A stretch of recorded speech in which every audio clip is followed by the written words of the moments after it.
Hello students, कैसे हैं आप सब लोग। मैं उम्मीद करता हूं आप सब लोग बहुत अच्छे होंगे। लेक्चर नंबर 13 में हम लोगों ने ज्योमेट्रिकल आइसोमेरिज्म को पूरी तरीके से खत्म कर लिया था। आज हम लोग बात करेंगे ऑप्टिकल आइसोमेरिज्म पर। नाम से समझ में आ रहा है कि ऑप्टिकल आइसोमर्स यानी कुछ ना कुछ खेल ऐसा होगा जिसमें ऑप्टिक्स का रोल हो। अरे हाँ कि ना, इसमें कोई शर्म वाली बात, कोई टेंशन वाली बात नहीं है। इतनी बात अपने को क्लियर हो रही है कि ऑप्टिकल आइसोमर है, इसका एकमात्र मतलब यह है कि इसमें कुछ ना कुछ रोल ऑप्टिक्स का आ रहा हो, यानी लाइट का आ रहा हो। तो ऑप्टिक्स का क्या रोल है, लाइट का क्या रोल है, वो सब तो हम लोग समझेंगे। लेकिन उससे पहले हमको यह समझने वाली बात है कि ऑप्टिकल आइसोमेरिज्म देखने में कैसा लगता है। तो हम लोगों ने अपने जीवन में बहुत बार मिरर इमेजेस देखी होंगी, हम लोगों ने बहुत बार मिरर इमेजेस देखी होंगी। अच्छा सर, तो मिरर इमेज का इसमें क्या रोल है? आइए कार्बन की मिरर इमेज देखते हैं। कोई कंपाउंड है, कार्बन का कंपाउंड है, उसकी मिरर इमेज देखते हैं। ठीक है, एक कोई कार्बन का कंपाउंड है, सपोज एक कार्बन है, इसमें एक ग्रुप ये बाहर आया हुआ है प्लेन के। हमको मालूम है ना टेट्राहेड्रल शेप होती है कंपाउंड की जब CH4 या फिर sp3 हाइब्रिडाइज्ड है। तो सपोज ये क्लोरीन है, ये अंदर गया हुआ है हाइड्रोजन है, और इसके साथ दो प्लेन पे लगे हुए हैं C2H5 और CH3। C2H5 और CH3। ये हम लोग क्या समझ रहे हैं? ये हम लोग समझ रहे हैं ऑप्टिकल आइसोमेरिज्म का एक छोटा सा टॉपिक है, एनांशियोमर्स। क्या समझ रहे हैं? एनांशियोमर्स। तो देखते हैं एनांशियोमर्स क्या होता है। अब इसकी एक हम लोग मिरर इमेज फॉर्म करते हैं, इसकी एक हम लोग मिरर इमेज फॉर्म करते हैं। तो इसकी मिरर इमेज कैसी आएगी? इमेजिन कर सकते हैं यहां पर एक मिरर रख दिया जाए, इसकी मिरर इमेज, इसकी मिरर इमेज में क्या इसमें कोई परिवर्तन आएगा क्या? जो चीज सपोज एक हमारे पास ये कार्बन है, इसमें ऐसा कार्बन देख लेते हैं, ऐसा कार्बन है, एक ग्रुप ऐसे लगा है और दूसरा ग्रुप ऐसे लगा है। एक ग्रुप देखो ऐसा है, एक ग्रुप ये बाहर आ रहा है और एक ये ग्रुप अंदर जा रहा है। क्या इसकी जब हम मिरर इमेज क्रिएट करेंगे, इसकी मिरर इमेज क्रिएट करेंगे, क्या ये ग्रुप अंदर हो जाएगा, ये ग्रुप बाहर हो जाएगा? अरे ऐसा नहीं है। अगर यहां पर मिरर लगाया जाए या यहां पर मिरर लगाया जाए तो क्या होगा? ये इसका ही सेम टू सेम बनेगा, बट जो चीज इधर होगी, जो चीज इधर होगी वो किधर आ जाएगी? इस तरफ आ जाएगी। और जो चीज इधर होगी वो किस तरफ आ जाएगी? इस तरफ आ जाएगी। क्या इसमें कोई दिक्कत वाली बात है क्या? नहीं।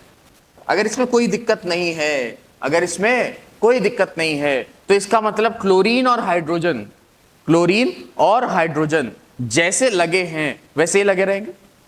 अरे हाँ कि ना, क्लोरीन और हाइड्रोजन जैसे लगे हैं वैसे ही लगे रहेंगे। लेकिन ये C2H5 इस तरफ चला जाएगा और ये CH3 इस तरफ चला आएगा।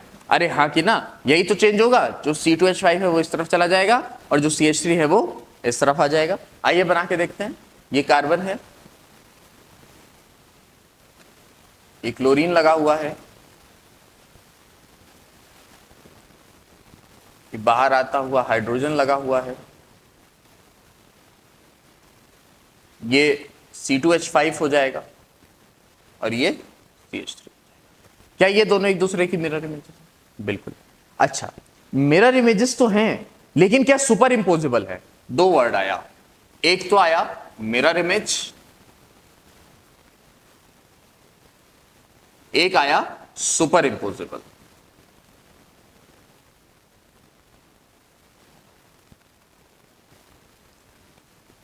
पहले समझते हैं क्या होता है।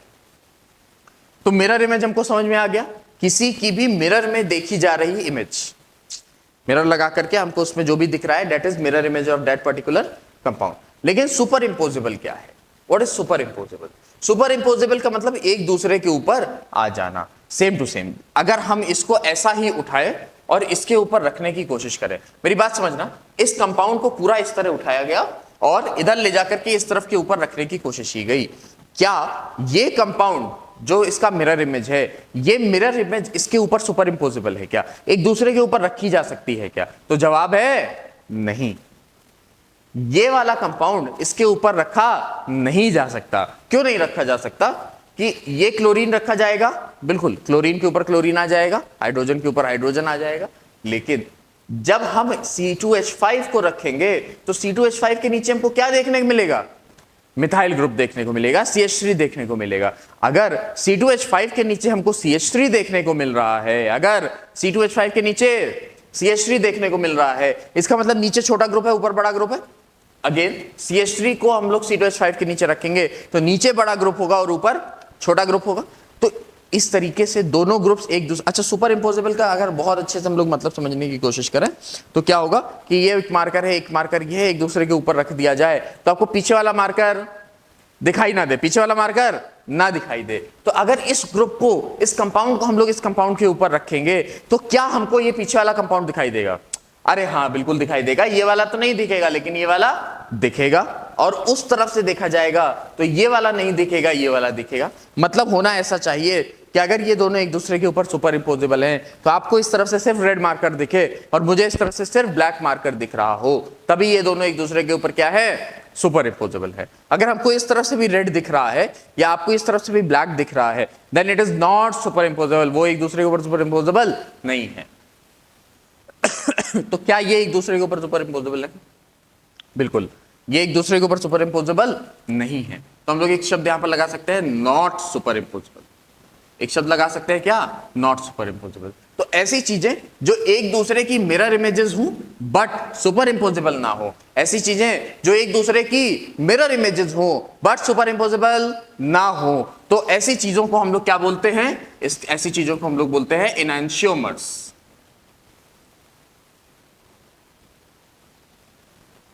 एनांशियोमर्स ऐसे तरह के कंपाउंड्स जो एक दूसरे के मिरर इमेजेस हो बट सुपर इंपोजेबल ना हो, एक दूसरे के मिरर इमेजेस हो बट सुपर इंपोजेबल ना हो, तो उन तरीके के कंपाउंड्स को हम लोग क्या बोलते हैं? एनांशियोमर्स। सर सुपर इंपोजेबल समझ तो आ गया, बट थोड़ा और अगर हमको कॉमन लाइफ का एग्जांपल मिल जाता तो हमको ज्यादा अच्छे से समझ में आता। अरे हाँ कि ना? अगर ऐसा कुछ हो कि जिसमें आपके कॉमन लाइफ के एग्जांपल्स आपको मिल रहे हो तो आपको ज्यादा समझ में आएगा। आइए देखते हैं कॉमन लाइफ के एग्जांपल में क्या हाथ एक दूसरे, हमारे हाथ है, हम लोग अपने हाथ देख सकते हैं, ये वाला हाथ देखो और ये वाला हाथ देखो। अगर इन दोनों को ऐसे रखा जाए तो क्या ये एक दूसरे के मिरर इमेजेस हैं? हाँ सर, एक दूसरे के मिरर इमेजेस तो है। ये तो क्लियर हो गया कि ये दोनों हाथ एक दूसरे के क्या है? मिरर इमेजेस हैं। लेकिन क्या इन दोनों हाथ को अगर एक दूसरे के ऊपर रखा जाए, क्या इन दोनों को एक दूसरे के ऊपर रखा, ऐसे रखोगे तो एक दूसरे के ऊपर सुपर इंपोजेबल हो जाएंगे, लेकिन ऐसे नहीं रखना है, ये प्लेन चेंज नहीं करना। ये तो प्लेन चेंज हो गया ना, अभी दोनों हमारे अंदर के हाथ दिख रहे हैं। अगर ये दोनों अंदर के हाथ एक दूसरे के ऊपर रखे जाए ऐसे, तो क्या आपको पीछे वाला हाथ दिख रहा है? उंगलियां दिख रही है क्या? नहीं दिख रही होगी, लेकिन दोनों अंगूठे दिख रहे हैं। अपने हाथ ऐसे रख करके देखो और फिर देखो कि पीछे वाला हाथ दिख रहा है क्या? पीछे वाला हाथ तो पूरी तरीके से छुप जाएगा, नहीं पूरी तरीके से वो भी नहीं छुपेगा, थोड़ा बहुत दिखेगा। क्यों दिखेगा? क्योंकि उंगलियां अलग अलग है। लेकिन जब हम इस तरीके से रखते हैं, एक दूसरे के ऊपर रखते हैं, हाथ जोड़ने की मुद्रा में आते हैं, तो हमारे दोनों हाथ एक दूसरे के ऊपर सुपर इंपोजेबल होते हैं। अगर इस तरीके से सुपर इंपोजेबल हो रहे हैं, इसका मतलब एक दूसरे की क्या है? मिरर इमेजेस हैं। अगर इनको ऐसे करके रखा जाए तो क्या ये एक दूसरे के सुपर इंपोजेबल होंगे? बिल्कुल होंगे। अगर चेंज करके, प्लेन को चेंज करके एक दूसरे के ऊपर सुपर इंपोजेबल बन रहे हैं, इसका मतलब वो क्या है? मिरर इमेज है, परफेक्ट मिरर इमेज है। लेकिन अगर जैसी मिरर इमेज बनी है वैसे ही उठा के एक दूसरे के ऊपर रख दिया जाए, जैसी मिरर इमेज बनी है वैसे ही उठा के एक दूसरे के ऊपर रख दिया जाए और वो सुपर इंपोजेबल ना हो, अगर एक दूसरे की मिरर इमेज हैं, अलग अलग शेप की है, अनसिमेट्रिकल शेप की हैं और एक दूसरे के ऊपर मतलब इस तरीके का है, सपोज ये दोनों हैं और एक दूसरे की मिरर इमेजेस हैं, इनको अगर सेम टू सेम उठा के रखोगे तो ये सुपर इंपोजेबल नहीं आएंगी। अगर मिरर इमेज है और सुपर इंपोजेबल नहीं है तो इसका मतलब वो क्या है? एनांशियोमर है। इसमें कोई शक वाली बात नहीं है, दूसरी कोई बात ही नहीं है उसका। अगर मिरर इमेज है और सुपर इंपोजेबल नहीं है तो एनांशियोमर है। अच्छा सर, क्या कोई मिरर इमेज सुपर इंपोजेबल हो सकती है? क्या कोई भी मिरर इमेज सुपर इंपोजेबल हो सकती है? आइए सोचते हैं। अगर ऐसा रेक्टेंगल हम ले, एक परफेक्ट रेक्टेंगल ले जिसके ऊपर कुछ भी अलग ना हो, एक ये रेक्टेंगल है, या ऐसा ले लेते हैं, ये एक रेक्टेंगल है बराबर, अभी इसका एक मिरर इमेज हो सॉरी, अगर इसका एक मिरर इमेज हो, इसकी मिरर इमेज क्या होगी? रेक्टेंगल। बना के देखते हैं। हाथ की पहले बनाने की कोशिश करते हैं। हाथ कैसा होगा हमारा?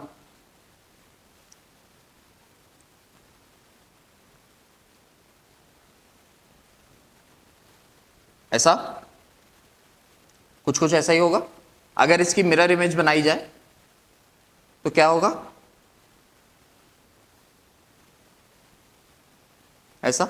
ये एक दूसरे के ऊपर सुपर इम्पोजेबल नहीं है। लेकिन अगर एक हम बॉल ले लें और इसका मिरर इमेज क्रिएट करें, एक बॉल ले लें या चलो रेक्टेंगल ले लेते हैं, एक रेक्टेंगल ले लिया और इसका मिरर इमेज क्रिएट किया, तो क्या आया, रेक्टेंगल। इस रेक्टेंगल को उठा के इसके ऊपर रखोगे तो क्या ये मिरर सुपर इम्पोजेबल होगा? यस, ये सुपर इम्पोजेबल है और ये सुपर इम्पोजेबल नहीं है। तो ये इनैंशियोमर नहीं है, ये इनैंशियोमर नहीं है, लेकिन ये इनैंशियोमर है। तो ये बात को अपने को ध्यान रखना है कि जो मिरर इमेजेस हों लेकिन नॉन सुपर इम्पोजेबल हों, लेकिन नॉन सुपर इम्पोजेबल हों, उनको ही हम लोग क्या बोलते हैं, इनैंशियोमर्स। अच्छा सर, क्या इसको बनाने का कोई अपने पास दूसरा तरीका है क्या? क्या इसको बनाने का अपने पास कोई दूसरा तरीका है? हाँ, बनाया जा सकता है, ट्राई तो किया ही जा सकता है। इसका दूसरा तरीका क्या होगा, आइए देखते हैं। इसको प्लेनर फॉर्म में बनाने की कोशिश करते हैं, क्योंकि इस तरह के स्ट्रक्चर्स के साथ हम लोग हमेशा रिएक्शंस नहीं कर पाएंगे। आगे चलेंगे ऐसे बहुत सारे कंपाउंड्स आएंगे जिनका हम लोग वेज और डैश फॉर्मूला बनाने में कठिनाई आएगी। तो इसको हम लोग क्या करते हैं, एक प्लेनर स्ट्रक्चर में चेंज करने की कोशिश करते हैं। तो चलो इसी को मान लेते हैं, इसको ही प्लेनर स्ट्रक्चर में चेंज करने की कोशिश करें। इसको अगर प्लेनर स्ट्रक्चर में चेंज करने की कोशिश करेंगे तो कैसा दिखेगा? क्या हमको कुछ ऐसा दिख रहा होगा? हाँ सर, बिल्कुल ऐसे ही दिख रहा होगा, ऐसा दिख रहा होगा। इसमें हम लोग ऐसा मान लें कि जो ऊपर वाले ये दोनों हैं अंदर बाहर जा रहे हैं, जो अंदर बाहर जा रहे हैं, इसको हम मान लेते हैं ये इधर है और ये इधर है, और जो इस तरफ है वो इस तरफ है, जो इस तरफ है वो इस तरफ है। लिख के देखते हैं, क्लोरीन, हाइड्रोजन, CH3 और C2H5। क्लोरीन, हाइड्रोजन, CH3 और C2H5। अब जरा, क्या ये प्लेनर स्ट्रक्चर होगा? ये प्लेनर स्ट्रक्चर नहीं है। हम लोगों ने प्लेनर फॉर्म में बनाने की कोशिश किया है अपनी समझ को आसान बनाने के लिए, है ना। इस तरीके से भी इसको लिखा जा सकता है। अगर इसके एक्चुअल स्ट्रक्चर की बात करें तो इसका एक्चुअल स्ट्रक्चर क्या होगा? इसका एक्चुअल स्ट्रक्चर हम लोग देख सकते हैं कि यहां पर बीच का सेंट्रल एटम होगा,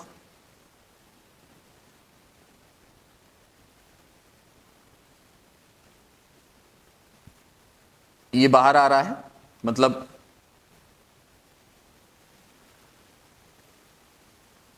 हम लोग मान ले रहे कि एक ये है हमारे पास, एक इसमें से ये आ रहा है बाहर, एक इसमें से ये आ रहा है बाहर, ऐसा, और दो नीचे जा रहे हैं, दो लेग्स नीचे हैं, दो लेग्स ऊपर, ऐसा मान लेता हूं। तो जो लेग्स ऊपर है उसका एक ये हो गया सेक्शन, एक सेक्शन इधर बन सकता है। अरे हाँ, नहीं बन सकता है, नहीं बन सकता है, बन सकता है, बिल्कुल बन सकता है। इधर CH3 हो गया, इधर C2H5 हो गया, और जो डैश्ड फॉर्म है वो एक नीचे इस तरफ चली गई डैश्ड फॉर्म, एक डैश्ड फॉर्म इस तरफ आ गई, इधर क्लोरीन हो गया, इधर हाइड्रोजन हो गया। तो एक्चुअल फॉर्म देखने वाली देखी जाए, जो ये प्लेनर बनाने की हम लोगों ने कोशिश किया है, इसका एक्चुअल फॉर्म देखा जाए तो किस तरीके का है? इस तरीके का है। इसका एक्चुअल फॉर्म देखा जाए तो किस तरीके का है? इस तरीके का है। बट काम करने में, रिएक्शंस करने में आसानी हो, इसलिए हम लोग इसको इस तरीके से भी बना सकते हैं, इसमें कोई शक वाली बात नहीं। ठीक है। अच्छा, ये जो इनैंशियोमर्स हैं, ये जो इनैंशियोमर्स हैं,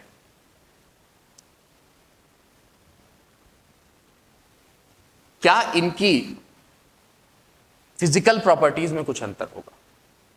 ये जो इनैंशियोमर्स हैं, क्या इनकी फिजिकल प्रॉपर्टीज में कुछ अंतर होगा? देखते हैं। क्या इनका मेल्टिंग पॉइंट अलग अलग होगा? क्या इनका मेल्टिंग पॉइंट अलग अलग होगा? क्या इसमें कुछ चेंज आ रहा है क्या? जैसा ये है वैसे ये भी है। अगर इसी का हम लोग दूसरा फॉर्म भी बनाने की कोशिश करें तो हमको क्या दिखेगा? क्लोरीन, हाइड्रोजन, CH3 और C2H5। बिल्कुल इसकी मिरर इमेज है, कोई दिक्कत नहीं है।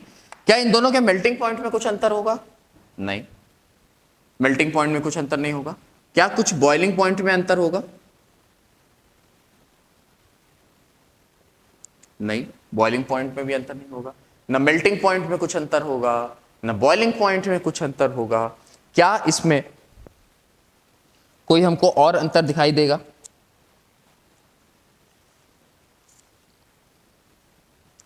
क्या इसमें मेल्टिंग पॉइंट में कुछ अंतर होगा? नहीं होगा। क्या बॉइलिंग पॉइंट में कुछ अंतर होगा? नहीं होगा। क्या इसमें डेंसिटी में कुछ अंतर होगा? भाई जितने कार्बन के एटम्स इधर लगे हैं, जितने कार्बन के एटम्स इधर लगे हैं, जितना क्लोरीन इसमें है, जितना हाइड्रोजन इसमें है, उतना ही कार्बन इसमें है, उतना ही कार्बन इसमें है, उतना ही क्लोरीन इसमें है, उतना ही हाइड्रोजन इसमें है। क्या इन दोनों में कुछ भी अंतर आएगा? क्या डेंसिटी में अंतर आएगा? सघनता में अंतर आएगा, जिसमें बहुत सारे जितने लोग हैं उतना अंतर आएगा क्या?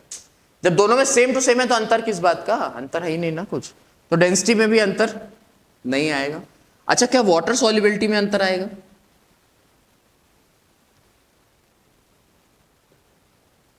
क्या वाटर सॉल्युबिलिटी में अंतर आएगा? नहीं, वाटर सॉल्युबिलिटी में भी अंतर नहीं आएगा, क्योंकि सेम तरीके के बॉन्ड्स हैं, सेम तरीके का सब कुछ है। तो ना मेल्टिंग पॉइंट में कुछ अंतर आ रहा है, ना बॉइलिंग पॉइंट में कुछ अंतर आ रहा है, ना डेंसिटी में कुछ अंतर आ रहा है, ना वाटर सॉल्युबिलिटी में अंतर आ रहा है। तो अगर हमको सपोज एक कोई बीकर दिया हुआ है, दो बीकर्स हैं, दो कंपाउंड्स हमारे पास रखे हुए हैं लिक्विड स्टेट पे, तो क्या इन दोनों के कलर में कुछ अंतर होगा? नहीं। अगर बहुत छोटे स्केल की बात करें, जितना बड़ा ये कंपाउंड है, अगर सिर्फ इतने स्केल की बात करें, तो इन दोनों का कलर एक्चुअल देखा जाए, अगर मान लो दो बीकर्स है हमारे पास, एक में सपोज इसका नाम ए रखते रहे, इसका नाम बी रखते रहे, तो अगर इसमें ए है और इसमें बी है, तो इन दोनों में देख करके अंतर पाना कोई बहुत बड़ी बात है? इन दोनों में देख करके अंतर पाना पॉसिबल नहीं है। क्यों नहीं है? क्योंकि इन दोनों का कलर भी सेम होगा। अगर बहुत बड़े कंपाउंड की बात करें, जैसे बहुत सारे ग्रुप से बहुत सारी चीजें लगी हुई हैं, तो हो सकता है कि बहुत बड़े स्केल पे इन दोनों का कलर अंतर हो, इन दोनों के कलर में अंतर आए, इन दोनों मिरर इमेजेस के कलर में, इन दोनों एन्हांसियोमर्स के कलर में अंतर आए। लेकिन जब इतने छोटे स्केल की बात की जा रही है, बहुत कम एटम्स हैं, बहुत कम मॉलिक्यूल्स हैं, तो क्या उनके फिजिकल स्टेट में कोई अंतर, फिजिकल कलर वलर में कोई अंतर दिखाई देगा क्या? बिल्कुल नहीं, कोई अंतर नहीं दिखाई देगा। तो अलग कैसे किया जाए? मान लो हमको कोई रिएक्शन इस वाले से हो रही है और कोई रिएक्शन इस वाले से हो रही है, हमारे पास दोनों रखा है, हमको एक रिएक्शन करानी है जिसमें इसका उपयोग हो, जिसमें ए का उपयोग हो, तो वो ए को हम लोग कैसे फाइंड करेंगे, उस रिएक्शन को कैसे करेंगे? इसके लिए जो आइसोमर का इस्तेमाल है, एक्चुअली देखा जाए तो ये दोनों एक दूसरे के क्या है? आइसोमर ही तो है भाई। मॉलिक्यूलर फॉर्मूला सेम है, स्ट्रक्चर सेम है, सब कुछ सेम है, प्रॉपर्टीज भी सेम है, तो एक दूसरे के क्या है? आइसोमर है। अगर एक दूसरे के आइसोमर हैं तो इनको अलग करने का कुछ तरीका भी होगा। तो इनको अलग करने के तरीके के लिए ही हम लोगों ने लाइट का उपयोग किया, जिसका नाम ऑप्टिकल आइसोमरिज्म रखा है ना। जिस प्रोसेस का नाम क्या रखा? ऑप्टिकल आइसोमर रखा। ये दोनों एक्चुअल आपस में क्या है? ऑप्टिकल आइसोमर्स हैं, और इन दोनों को अलग करने की जो प्रोसेस है उसको हम लोगों ने क्या बोला? ऑप्टिकल आइसोमरिज्म बोला। और उसके लिए हम लोगों ने एक चीज का इस्तेमाल किया, क्या? पीपीएल। क्या होता है ये पीपीएल? पीपीएल होता है plane polarised light. Plane polarised light. अच्छा सर, ये प्लेन पोलराइज्ड लाइट कहां काम आती है? प्लेन पोलराइज्ड लाइट काम आती है किसके ऊपर? ऑप्टिकली एक्टिव कंपाउंड्स के ऊपर। और सर एक नया शब्द आ गया, क्या? Optically active compound. Optically active compound कौन से होते हैं? ऑप्टिकली एक्टिव कंपाउंड होते हैं ऐसे कंपाउंड जिनके अंदर कायरल कार्बन्स हो। हाय सर, एक और नया शब्द, इतने सारी चीजें आ रही थी, उसमें नए नए शब्द जुड़ते जा रहे हैं। एक तो प्लेन पोलराइज्ड लाइट जुड़ गई, तो प्लेन पोलराइज्ड लाइट क्या होती है? फिर एक ऑप्टिकली एक्टिव कंपाउंड के ऊपर ये प्लेन पोलराइज्ड लाइट काम करती है, तो ऑप्टिकली एक्टिव कंपाउंड क्या होते हैं? ऑप्टिकली एक्टिव कंपाउंड वो होते हैं जिनके अंदर कायरल कार्बन होते हैं, तो कायरल कार्बन क्या होते हैं? These all are the questions। Chiral carbon क्या होते हैं? तो कायरल कार्बन ही इतनी देर से हम लोग बेटा पढ़ रहे थे, इतनी देर से हम लोग जो कार्बन पढ़ रहे थे वो क्या था? कायरल कार्बन था। क्यों था? ऐसा कार्बन जिसके चारों बॉन्डिंग से, चारों वैलेंसी से कोई ना कोई दूसरा एटम जुड़ा हो। मतलब ऐसा कार्बन जिसमें जो ग्रुप्स जुड़ रहे हैं वो अलग अलग हो, चारों ग्रुप्स अलग अलग हो, तो वो क्या होगा?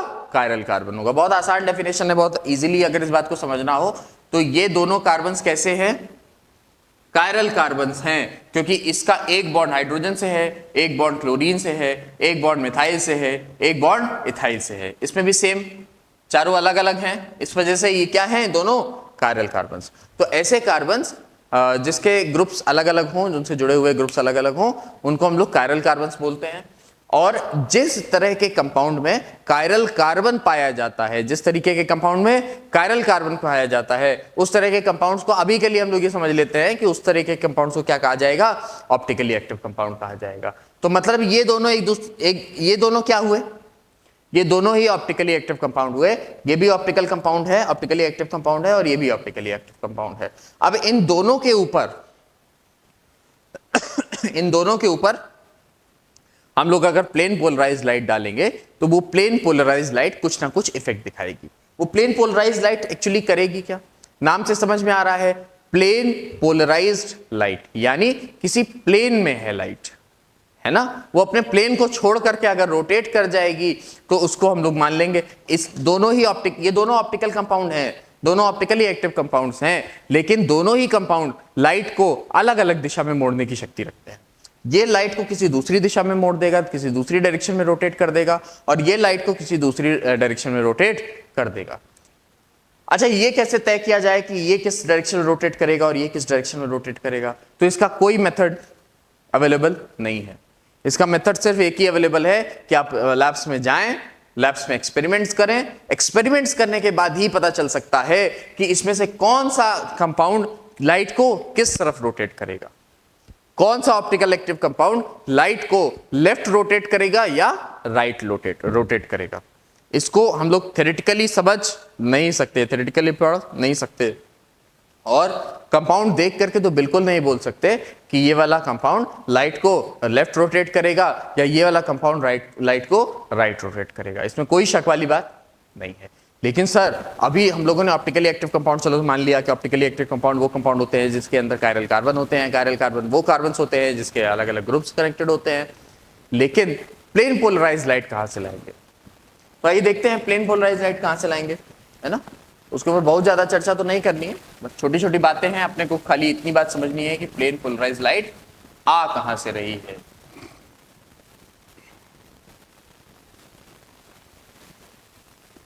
तो हम लोग जानते हैं कि अगर लाइट है तो वो बहुत सारी डायरेक्शंस में जा रही होगी, उसकी कोई एक फिक्स डायरेक्शन नहीं होगी, ये तो पक्की बात है। अगर हम लोग मान लें कि अपने कमरे में जो ट्यूबलाइट्स लगी होंगी, आपके घर में आप अपने अगल बगल देख सकते हो, जो ट्यूबलाइट लगी हुई है, उस ट्यूबलाइट की लाइट क्या एक पर्टिकुलर पॉइंट पे जा रही है क्या? नहीं, उसकी लाइट बहुत सारी डायरेक्शंस में फैल रही है। तो अगर इसका मतलब ये कोई लाइट सोर्स है तो इसकी रोशनी बहुत सारी डायरेक्शंस में फैलेगी, इसमें कोई शक वाली बात है ही नहीं, फैलेगी ही फैलेगी। अच्छा, ये लाइट आगे बढ़ी, इसके आगे हम लोग एक निकोल प्रिज्म लगा देते हैं। क्या लगा देते हैं? Nicol prism.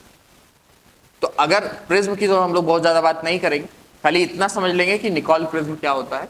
तो हम लोग जानते हैं कि एक प्रिज्म होता है, ऐसा ट्रायंगल शेप का हम लोग बनाते हैं उसको, है ना, एक ट्रायंगल शेप का प्रिज्म हम लोग बनाते हैं। और प्रिज्म का बेसिक काम क्या होता है कि अगर व्हाइट लाइट उसके ऊपर आ रही है तो उसको स्पेक्ट्रम में चेंज कर देता है, नहीं कर देता है, लाइट आ रही है स्पेक्ट्रम में चेंज कर देगा, या बहुत फैली हुई लाइट आ रही है तो उसको एक पॉइंट पे शिफ्ट कर देगा, है ना। तो हम लोग क्या करेंगे, एक प्रिज्म ये है और एक प्रिज्म और ले लेंगे, दो प्रिज्म को लिया और एक दूसरे के ऊपर अटैच कर दिया, दो प्रिज्म को लेकर के एक दूसरे के ऊपर अटैच कर दिया, तो हमको क्या मिल गया? निकोल प्रिज्म मिल गया। तो ये वही हुआ, लाइट है, बहुत सारी डायरेक्शन में निकल रही है, इसको आगे से हम लोगों ने इसके आगे क्या लगा दिया? निकोल प्रिज्म लगा दिया, जिससे लाइट चेंज हो गई, इतनी सारी डायरेक्शन में जाने के बजाय ये अब सिर्फ ऐसे जा, ऐसा मान लेते हैं हम लोग, ये लाइट सिर्फ ऐसे जा रही। ये लाइट क्या कहलाएगी? ये लाइट कहलाएगी प्लेन पोलराइज्ड लाइट, पीपीएल। अब इस पीपीएल को हम लोग आगे बढ़ाते हैं और एक ऑप्टिकली एक्टिव कंपाउंड के बीच में से पास कराते हैं। ऑप्टिकली एक्टिव कंपाउंड हमारे पास दो रखे हुए हैं, इन दोनों से कोई भी एक कंपाउंड उठा लेते हैं और उसको इसके अंदर डाल देते हैं, C2H5 CH3 Cl और H। और हमने मान लिया कि अगर इसके अंदर से लाइट गुजरी, तो लाइट लेफ्ट साइड घूमेगी। ऐसा हमने थोड़ी देर के लिए मान लिया। तो हमने क्या देखा कि लाइट ऐसे थी और अब लाइट कैसी हो गई, अब लाइट ऐसी। तो हमको फटाक से पता चल गया ये कहां चला गया, ये लेफ्ट वाला है। और हमने किताब में पढ़ा कि इस अगर लेफ्ट घूम रहा है तो C2H5 उस तरफ जुड़ा होगा। तो हमने पता कर लिया कि इसमें C2H5 इस तरफ जुड़ा हुआ है। ये इस तरह के एक पर्टिकुलर तरीके का ऑप्टिकली एक्टिव कंपाउंड है। अगर ये लाइट राइट साइड घूमती, हो सकता है कि ये लाइट कहां घूमती, राइट साइड घूमती। अभी ये ऐसे थी और फिर ये लाइट कहां घूम जाती, राइट साइड। तो ये क्या हो जाती, हमने मान लिया कि वो राइट साइड घूमी और ये लेफ्ट साइड घूमी। तो या तो लाइट लेफ्ट साइड घूमेगी या लाइट राइट साइड घूमेगी। यानी ऑप्टिकली एक्टिव कंपाउंड्स के अंदर इतनी ताकत होती है, ये ऑप्टिकली एक्टिव कंपाउंड है, ये ऑप्टिकली एक्टिव कंपाउंड के अंदर इतनी ताकत है कि वो प्लेन पोलराइज लाइट को या तो लेफ्ट साइड घुमा देंगे या राइट साइड घुमा देंगे। ये लेफ्ट साइड घुमा देंगे या राइट साइड घुमा देंगे। अगर लाइट जो है वो लेफ्ट साइड घूम रही है, अगर लाइट लेफ्ट साइड रोटेट कर रही है तो उसको हम लोग लेवियो रोटेटरी बोलते हैं। हम लोग कह सकते हैं कि अगर इस कंपाउंड ने इस लाइट को लेफ्ट साइड घुमाया तो ये ऑप्टिकली एक्टिव कंपाउंड कैसा है, लेवियो रोटेटरी है। अगर राइट साइड घुमाएगा तो इसको हम लोग बोल सकते हैं डेक्स्ट्रो रोटेटरी। तो हमको क्वेश्चन दिया हो सकता है क्वेश्चन पेपर में कि ये कंपाउंड है जो लेवियो रोटेटरी है। तो अगर लेवियो रोटेटरी है तो हम लोग तुरंत समझ जाएंगे लाइट को किस तरफ घुमा रहा है, लेफ्ट साइड घुमा रहा है। और अगर क्वेश्चन पेपर में दिया है कि ये डेक्स्ट्रो रोटेटरी है तो हम लोग तुरंत समझ जाएंगे कि ये लाइट को किस तरफ घुमा रहा है, राइट साइड घुमा रहा है। तो या तो लेवियो रोटेटरी है या डेक्स्ट्रो रोटेटरी है। अगर लेवियो रोटेटरी है तो नेगेटिव फॉर्म, माइनस फॉर्म भी बोला जाता है, और डेक्स्ट्रो रोटेटरी है तो प्लस फॉर्म भी बोला जाता है। तो हो सकता है कि ना लेवियो दिया हो ना डेक्स्ट्रो रोटेटरी दिया हो, बस माइनस और प्लस के फॉर्म में दे दिया हो। तो भी हमको समझ जाना है कि अगर माइनस फॉर्म दिया हुआ है तो वो लाइट को लेफ्ट साइड रोटेट करेगा, और अगर प्लस फॉर्म दिया है तो वो लाइट को राइट साइड रोटेट करेगा। या फिर और एक फॉर्म हो सकती है, और एक दिया हुआ फॉर्म हो सकता है कि या तो एल फॉर्म है या तो डी फॉर्म है। तो ये तीन तरीके से दिया हो सकता है कि लेवियो रोटेटरी, डेक्स्ट्रो रोटेटरी पूरा नाम दे सकता है, या प्लस माइनस फॉर्म दे सकता है, या एल फॉर्म या फिर डी फॉर्म दे सकता है। इसमें कोई शक वाली बात नहीं है। तो हमने आज के लेक्चर में ये क्या क्या समझा, हम लोगों ने प्लेन पोलराइज लाइट के बारे में पढ़ा, हम लोगों ने ऑप्टिकली एक्टिव कंपाउंड के बारे में पढ़ा, हमने कायरल कार्बन्स के बारे में जाना, हमने एनांशियोमर्स के बारे में जाना, हमने मिरर इमेजेस के बारे में जाना, और हमने सुपर इम्पोजिबल कंपाउंड्स के बारे में जाना। आगे के लेक्चर्स में हम लोग और देखेंगे कि जिसमें अभी एक कायरल कार्बन के साथ क्या हुआ वो हम लोगों ने देखा। हो सकता है कि किसी कंपाउंड में 2 कायरल कार्बन लगे हों, हो सकता है किसी कंपाउंड में 3 कायरल कार्बन लगे हों। तो अगले लेक्चर में हम लोग देखेंगे कि 2 और 3 वाले भी कैसे वो काम करते हैं। तब तक के लिए पढ़ते रहिए, तैयारी करते रहिए, अपनी जेई और नीट की तैयारी को और मजबूत बनाते रहिए।